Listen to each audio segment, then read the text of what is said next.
Ito ay ilan sa mga nakalap na mga mutya kanina doon sa lugar na aking napuntahan. Maraming salamat po sa lahat ng mga banal na espiritu na nagbigay nitong mutya na ito na pinakita sa akin sa aking pangangalap. So kasama pa itong bahay niya. So yan, hindi ko na yun tatanggalin. Diyan na lang yan kasi bahay ng mutya na lintang dagat. So meron din ito malaki. So yan, nakabaon pa siya sa loob. So hindi ko na yan siya kukunin ang linta na yan. Diyan lang yan siya. So marami yan sila diyan sa bato na yan. So hindi ko na yan siya kukunin. Mga nasa 6 yata o 4 sila na piraso na mga merong malaki, merong maliit. So nandyan sa butas.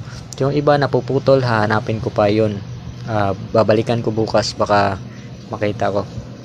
Kasi yung mga kapatid nito ay nakita ko na mga nagdaang buwan. Ito ay ilan sa mga simple na bato at ito ay isa sa mga kakaiba talaga na nakita ko doon. Sobrang ganda nito na bato. Grabe. So pag ito ay buhay na bato at merong lumalaki ito sa matagalang panahon. So sobrang ganda nito sa personal at sobrang kinis, at ito ay pansarili ko lamang na mutya.